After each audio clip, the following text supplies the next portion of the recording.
네, 우리 홍익대학교에 오신 것을 진심으로 환영하고요. 타일님 제 기억이 맞다면 저희 홍익대학교에 오신 게 이번이 처음이신가요? 그 몇 년 전에 한번 아니 그 처음이네요. 완전 예. 처음이시죠? 예. 네. 제가 그죠. 캠퍼스에 한 번 들어온 적이 있었는데 예전에 대학원 생활을 하고 있었을 때요. 네네네. 근데 처음이에요. 행사로는 처음. 행사는 처음이시고 강연도 그러면 처음이시겠네요. 네, 그럼요. 타일러님. 네네. 오늘 강연 반응이 너무 좋아서요. 네, 일단 감사합니다. 계속해서 우리 토크를 이어가 볼 텐데 어쨌든 우리 타일러님 다시 한번 정식으로 우리 학우님들께 인사 한번 먼저 부탁드리겠습니다. 네, 여러분 안녕하세요. 타이러입니다. 반갑습니다. 타일러 씨 요즘 요거는 어떻게 보면 제 개인적으로도 굉장히 좀 궁금한 건데요. 요즘 근황이 어떻게 되세요?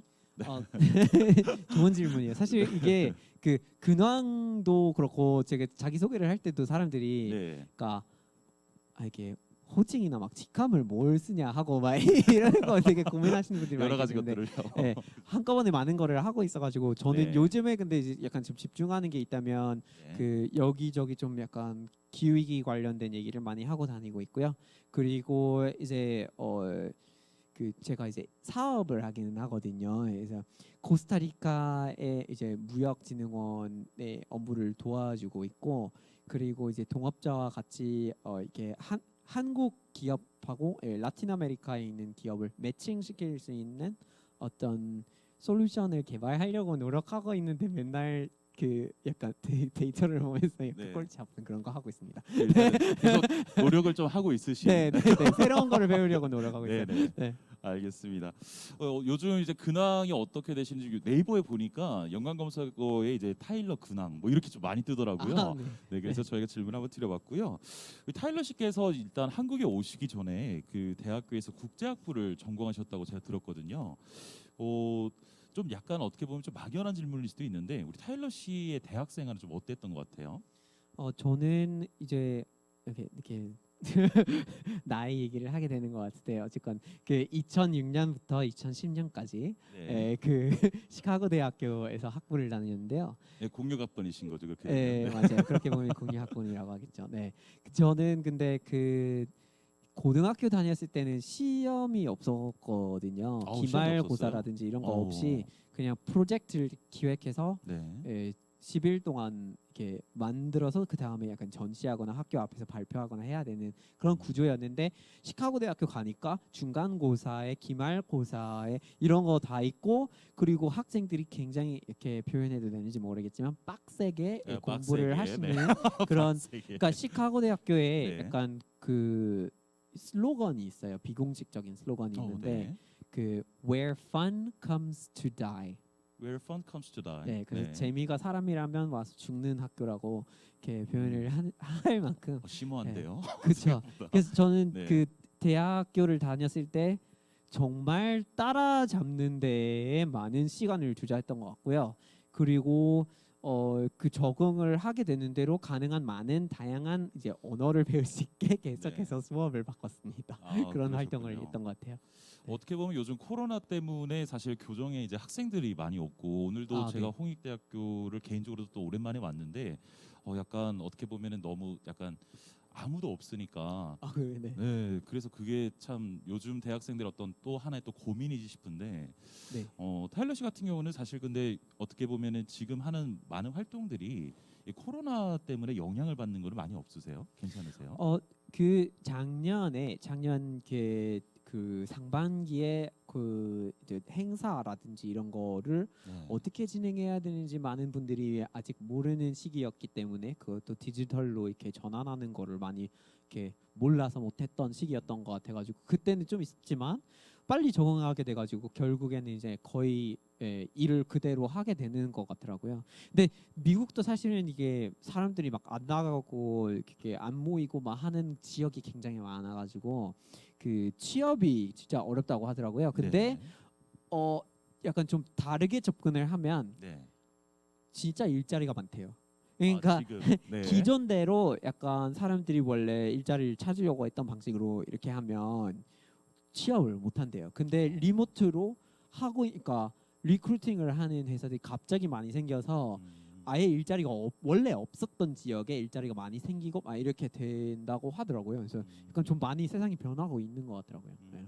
그러니까 어떻게 보면 정말 지금 많은 변화들이 조금 일어나고 네. 있는데 제가 기억하기로는 이제 타일러 씨께서 아마 2014년도부터 비정상회담이라는 프로그램을 통해서 이제 어떻게 보면은 우리나라에서 이제 활동을 쭉 이어가시게 된 것 같은데 어쩌다가 이게 방송 출연을 좀 결심하게 되셨어요?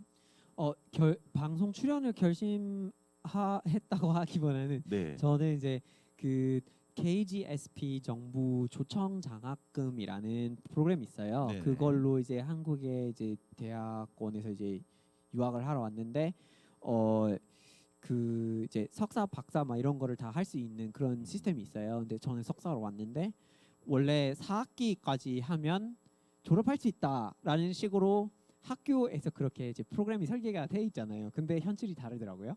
현실이 다르고 많이 달랐나요? 많이 달라요. 네.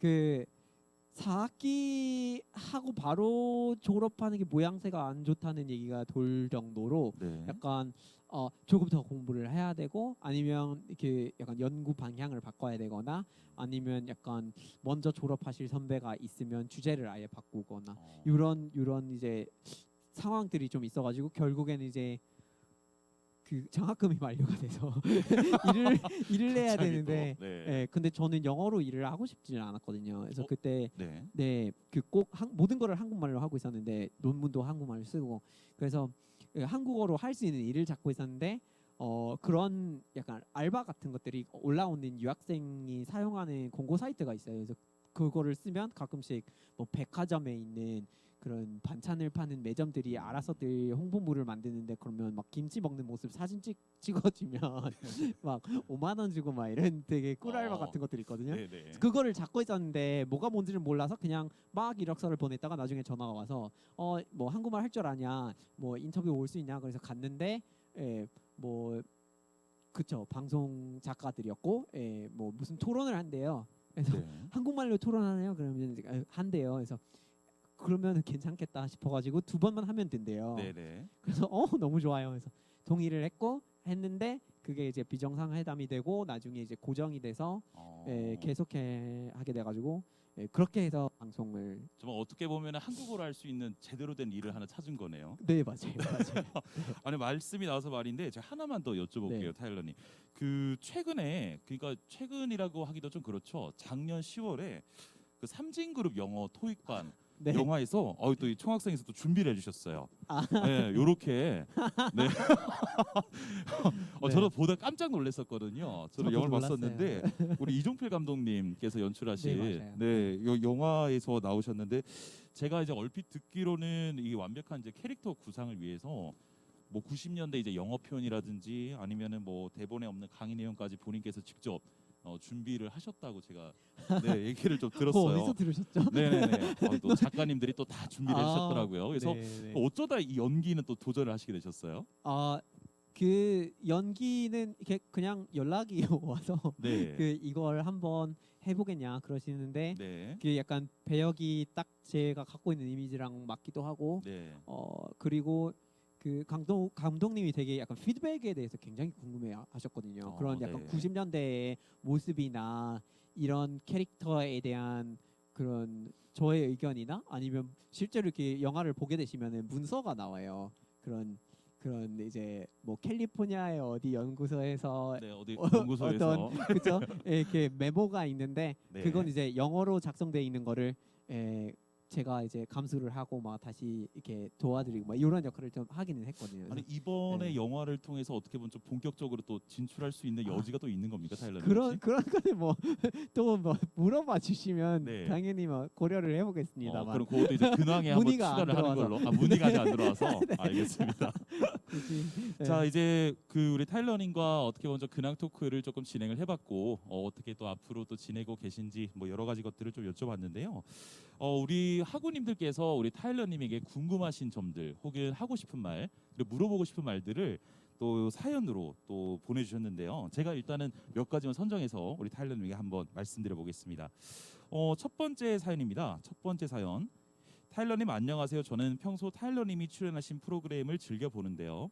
말씀하시는 걸 들어보면 정말 다양한 경험을 하신 것 같다는 생각이 듭니다.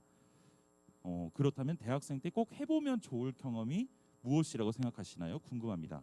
어떻게 보면 사연에서 항상 등장하는 말인 것 같아요. 대학생 때 꼭 해봐야 될 것이 무엇인지 우리 타일러님께서 생각하시는 이게 저의 그냥 개인적인 생각인데 그 학업만 하면 절대 안 되는 것 같아요. 학업만 하면 절대 안 예, 된다. 절대 네. 안 되는 것 같고 그 뭐 취미 활동을 하는 것도 중요하지만 일을 할 필요가 있어요. 일을 해야 돼요. 아르바이트. 아르바이트가 됐든 네. 아니면 뭐가 됐든 간에 좀 일을 해보는 게 정말 중요한 것 같더라고요. 제가 그 대학교 다녔을 때 어떤 그 빵집에서 일을 하고 있었는데 그래야지 제가 이거 월세를 낼 수 있었거든요. 근데 거기가 그 빵집 주인이 프랑스 사람이었던 거예요. 네. 근데 저는 그때 이제 불어를 좀 했었는데 그래서 그분이 저한테 다른 직원들한테 통역하는 것까지 막 맡기게 됐거든요. 근데 네. 그거를 원래 아니 이게 왜 이렇게 약간 좀 불편한 상황이 있어야 되나라는 생각을 하긴 했지만 네네네. 어떤 분과 통역까지도 맡게 되신 네, 거예요, 그죠? 그래서 나중에 졸업을 하게 됐을 땐 이력서에다가 빵집에서 일했던 거를 쓸 수 있는 거예요. 그러니까 플러스 왜냐하면 통역. 네. 거기에서 이렇게 직원들 사이에서 동역을 하고 막 그런 실제로 막 일 관련된 약간 문제들이 발생할 때 좀 그렇죠, 중재를 그렇죠. 하고 그랬었거든요. 네. 그래서 그런 거를 살려서 나중에 취업이 도움이 되긴 했었어요. 그래서 그런 약간 정말 상관이 없을 것 같은데 바깥에서 일을 하는 거 그건 이제 스스로에게 허용을 할 필요가 있는 것 같아요. 나중에 좀 이용을 할 수 있는 기회들이 오니까. 제 개인적으로는 굉장히 좀 신선한 것 같아요. 보통은 이제 대외 활동 같은 것들을 많이 해라 이러는데 일을 해보라고 하시는 분은 또 네, 타일러도 자격증이 없고 막 네. 이렇게 절대 그런 거 없는 그냥 네. 일을 해보는 그런 경험이 정말 중요해요. 많은 자산이 될 것 같아요. 알겠습니다. 자, 다음 사연 한번 또 읽어보겠습니다. 안 그래도 아까 또 통역 얘기가 나왔는데요. 타일러님 9개 국어가 가능한 능력자라고 들었습니다. 혹시 추천하는 외국어 공부법이 있으실까요? 새로운 언어에 대한 두려움을 극복하고 본인 것으로 만드는 타일러님만의 노하우가 궁금합니다. 타일러 씨 이거를 예전에 한번 말씀하셨었어요. 9개 국어. 제가 얼핏 생각해 보면 일단 한국어, 일단 영어, 그렇죠? 네. 우리 지금 사연들이 계속 올라오시는데 와 딕션이 엄청나시다고. 네, 딕션이 퍼센테이지도 그냥 퍼센트 이렇게 말씀하셔서 네, 아까 제가 댓글을 보는데 네, 그런 피드백들이 조금 있었던 것 같고요. 네. 어쨌든 그러면은 하실 수 있는 단어 네. 총 9개, 그러니까 말이 9개시면은 영어. 네, 일단은 이제 이걸 좀 약간 정정할 필요가 있는 것 같아요. 네네네. 이제 제가 이제 몇 개 국어다라고 한 적은 없고요. 네. 한 적은 없는 것 같고 네네. 그 방송에서 뭔가 다른 언어를 하는 모습이 비춰지면 네. 그러면 그걸 세는 거예요, 작가들이.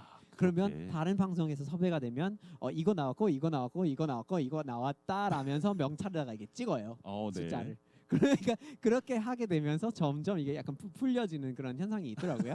근데 약간 올림이 되면서 그죠? 네, 그래서 언어를 할 줄 안다라는 거가 사실은 그거에 대해서 한 시간 넘게 얘기를 할 수 있어야 될 것 같은데 그 언어를 할 줄 아는 것이 과연 무엇인지를. 네. 근데 저는 모국어 얘기를 말씀드리자면 모국어가 영어이고요. 그리고 이제 두 번째로 제가 제대로 배운 언어가 불어예요. 그래서 불어는 불어. 제가 네. 이제 대학교 갔을 때 입학하면서부터 이미 이제 불어 불문학 정도의 그런 약간 뭐 15세기, 16세기 책들 보면서 학교에서 공부를 하고 있었어요. 그래서 네. 굉장히 불어를 많이 좋아했어요. 그게 이제 우리 지역이 있는 그러니까 고향이 있는 쪽이 거기 이제 프랑스어를 하는 퀘벡주 바로 옆에 있어가지고 네. 어릴 때부터 학교에서 배워야 돼요. 그래서 그렇게 이제 불어를 배우고 그리고 학교 갔을 때 다른 거를 다 배우고 싶어서 뭐 스페인어 수업, 포르투갈어 수업, 독일어 수업 이렇게 들었는데 네.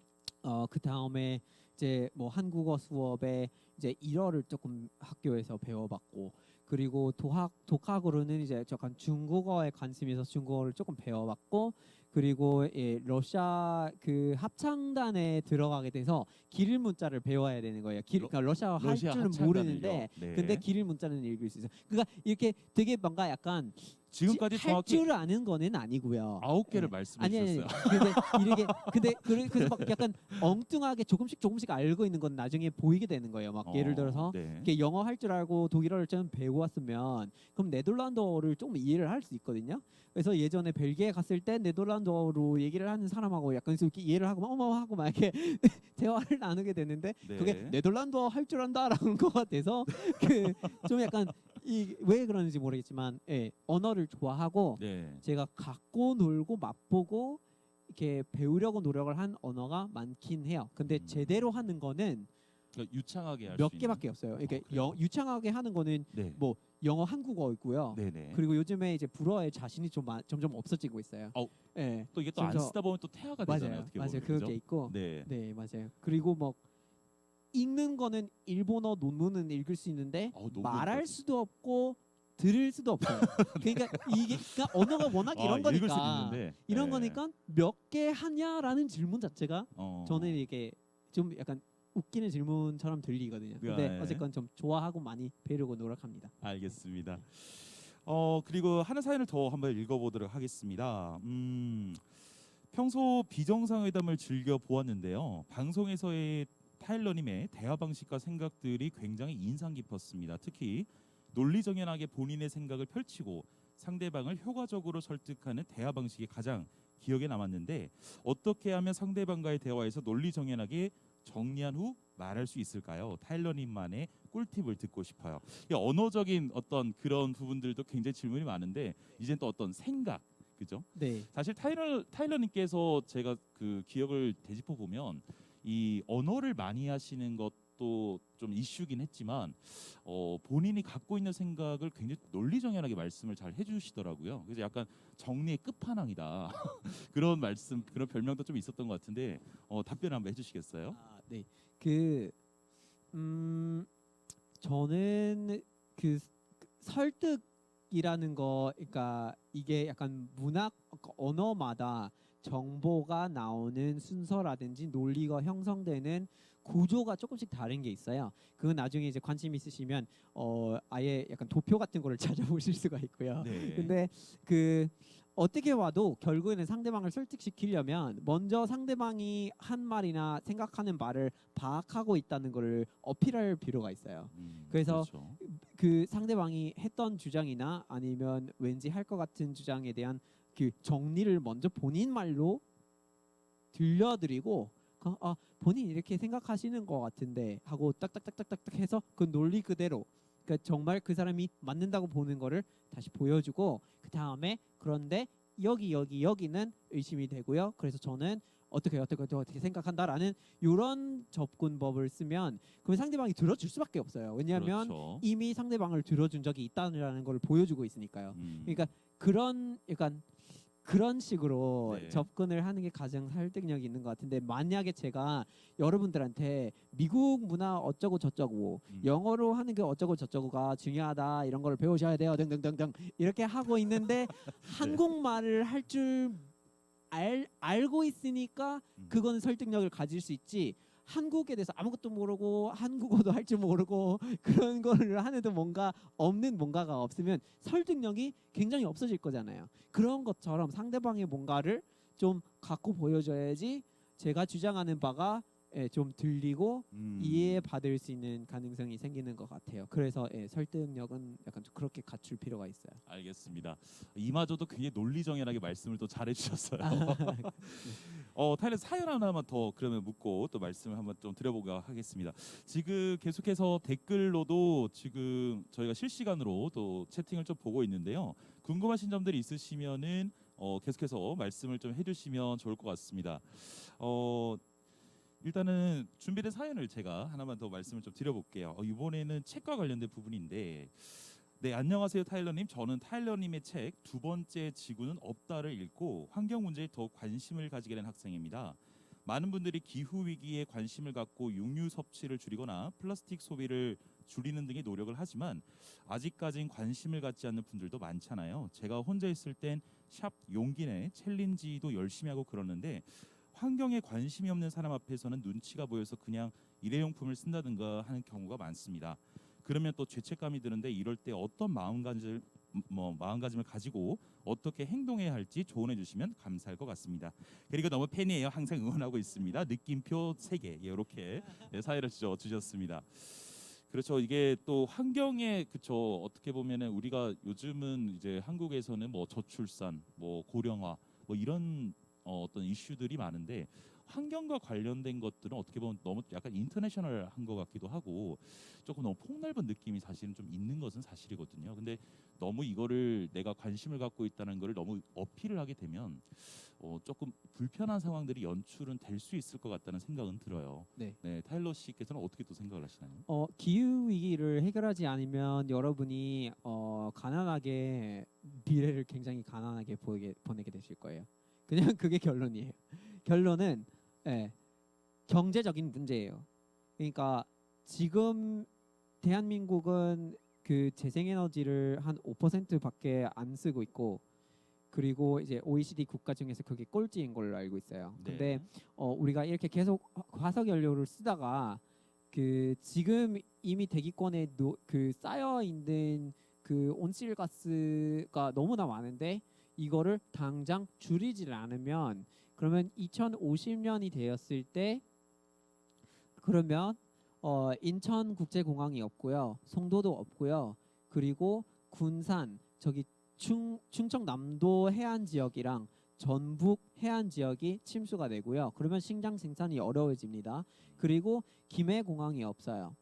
자, 그러면 이렇게만 생각을 해보면 한국의 지형은 그래도 많이 침수가 되질 않네라는 생각을 하시는 분들이 계세요. 네. 그런데 일단은 이게 2050년이에요. 2050년이 되기 전까지 이러한 영향들이 천천히 이렇게 나타나기 시작할 거 아니에요. 그러면 그렇죠. 경제적인 타격이 천천히 쌓아가는 거예요. 근데 여러분이 2050년에 분명히 살아 계실 거예요. 저는 2050년이 되면 아직 은퇴를 할 나이가 안 된 거예요. 그러니까 여러분도 그때는 일하고 있어야 되는 사람들이에요. 그런데 근데 그 한국의 경제 모델이 수입 수출하는 무역 기반의 경제를 갖고 있고 대부분의 식량은 사실 해외에서 가지고 오고 있고요. 그러면 그 한국의 지형이 바뀌는 것도 있지만 항구 도시나 그런 뭐 공항이라든지 이런 인프라가 영향을 받게 되면 얼마나 물가가 올라가고 식량 확보에 어려움이 있을지를 상상해 볼 수가 있고요. 그리고 그 식량을 어디서 확보해 와야 되는데 그 식량 생산을 하는 지역들도 영향을 받게 돼 있어요. 그러면 그거를 확보하는 데에 대한 전쟁이 나타나는 거예요. 지금 여러분이 이미 그 생각을 해보시면 특히 젊은 분들은 백신을 언제쯤 받을 수 있을까라는 상상을 해봤을 때 도대체 모르겠는 답밖에 안 나오잖아요. 근데 그 이유가 그 물량을 확보를 해야 되는 건데 확보가 어려워요. 그렇죠. 확보가 어려워. 전 세계가 다 확보를 하고 싶은데. 근데 지금 코로나 상황에서는 이게 어려워 보이고 여러 가지 이슈가 있고 관련해서 의견이 많은 분들이 계시지만 기후위기에 비해서 아무것도 아니에요. 기후위기가 가져올 타격이 훨씬 더 큰 규모의 타격이에요. 그리고 그렇게 되기 전까지의 여러 가지 현상이 나타나게 되어 있는데 그러니까 여러분의 돈에 대해서 한번 좀 더 얘기를 해볼까요? 그러면 투자를 한국에서 가장 많이 하고 있는 뭐 요즘에 주식을 하기는 하지만 많죠. 근데 부동산을 워낙 하는 게 전통적으로 돈을 쌓아가는 방법이에요. 그러면 여러분이 돈을 만들어가고 싶다. 아니면 돈을 누군가한테 빌리고 싶다. 그러면 그 사람이 돈을 만들어 가야 돼요. 그러면 그 사람들이 다 부동산을 하고 있을 거예요. 어딘가에서. 근데 이 부동산 시장이 뭐에 반응을 할까요? 지금 당장 내일에 반응하거나 5년 후에 반응하거나 이럴 수가 있는데 그런데 이미 우리가 2050년에 어디가 침수가 되어 있고 송도라는 신도시가 의미가 없어진다는 거를 이미 지금 알고 있는데 그러면 10년 후에 여러분이 막 대출을 받아가지고 어디에 투자를 했다가는 그런 거는 나중에 가격이 반영되기 시작할 거예요. 얼마 안 지나서. 이미 미국에서는 보험을 들 수 있는 지역들이 매년 다시 이제 업데이트가 되는데 태풍의 영향권이 많아지고 그 폭풍 해일로 인해서 바다를 끌어올리는 지역들이 그 홍수 피해가 많아지니까 아예 좋은 부동산이라고 생각했지만 홍수 때문에 보험 들 수 없는 집이 되어 버려가지고 대출을 갚아도 팔아야 되는데 사고 싶어하는 사람이 없는 집이에요. 그러면 파산을 하게 돼요. 아니 그러면은 원래 있던 것을 뭐 보험 적용이 갑자기 안 되고 그렇게도 될 수가 그 있는 거예요? 점점 그 지역 보험 커버리지가 되는 지역들을 네. 바꾸고 있고 보험료를 올리고 있는 거예요. 근데 그러다가 못 내게 되고 집을 팔아야 되는데 그러면 집을 살 사람은 누가 사고 싶겠냐고요. 이미 그거 바뀌고 있는 거를 점점 알고 있으니까요. 그렇군요. 그러니까 지금은 우리가 멀리 생각하고 있지 않잖아요. 그래서 지금은 반영이 되고 있지는 않아요. 그런데 10년 후에 2030년이다? 그러면 이미 생각하고 있는 거예요. 그러니까 지금부터 준비를 할 필요가 있고 지금부터 당장 알아야 되는데 주변에 있는 사람들이 아직 이 기후위기에 대해서 관심이 없다. 그래서 내가 용기를 쓰고 있는 거를 막 이런 거 막 약간 이상하게 본다. 그 사람들에게 알려줄 필요가 있어요. 본인이 파산하고 싶지 않으면 당장 뭔가를 좀 행동하고 알아내라든지 이런 거를 안 하면 경제적인 타격이 심하다고요. 그러니까 예, 이 부분이 가장 커요. 예. 알겠습니다. 갑자기 또 2부 강연으로 또 시작된 근데 굉장히 좀 있었어요. 약간 너무 네. 이게 사실은 네. 당하거든요. 그렇죠. 어떻게 보면은 아니 이제 기존 세대들이 얼마나 성장해가지고 부를 많이 쌓아왔는데 그거를 또 다 화석연료 기반으로 해서 만들어 놓은 거를 근데 이제 와서는 미래는 더 이상 그럴 수가 없는데 목표들이 어느 나라를 봐도 요즘에 거의 목표가 뭐 화석연료를 안 쓰는 걸 2050년까지 하겠대요. 아니 그때 이미 침수됐다니까요.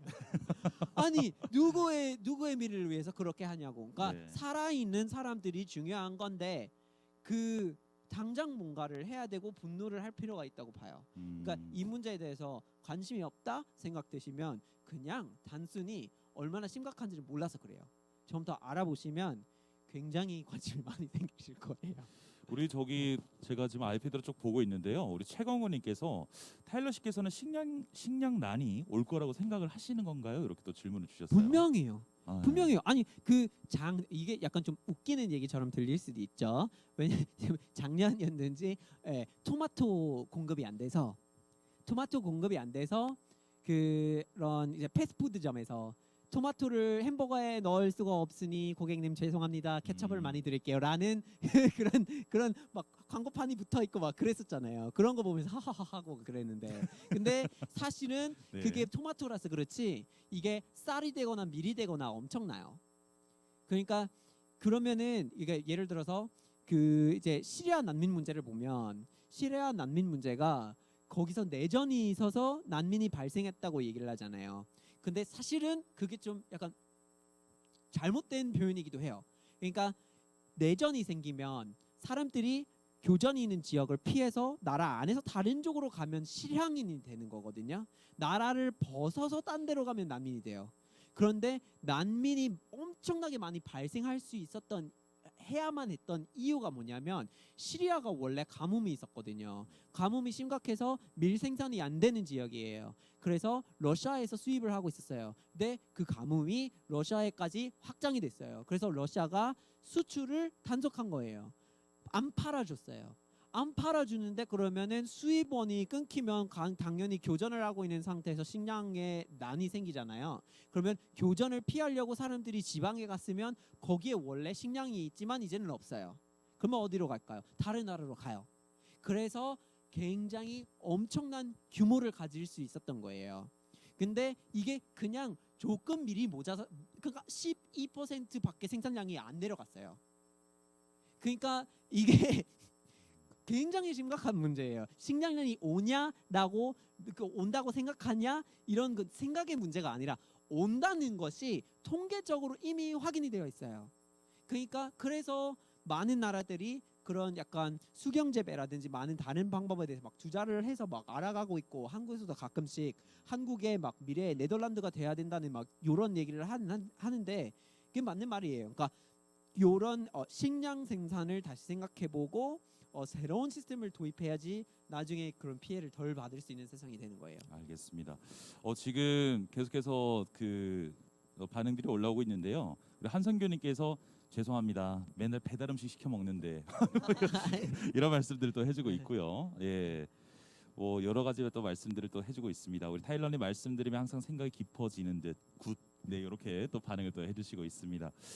저희가 이제 또 계속해서 진행을 하다 보니까 어느덧 벌써 또 마무리를 또 해야 될 시간이 좀 온 것 같아요. 우리 타일러는 오늘 어떻게 보면은 생애 처음으로 우리 홍익대학교를 또 방문해 주시고, 물론 이전에 한 번 또 오셨었지만 강연도 이렇게 또 진행을 해주셨는데요. 우리 마지막으로 우리 학우님들께 마무리 말씀 한 번만 좀 부탁드리겠습니다. 네.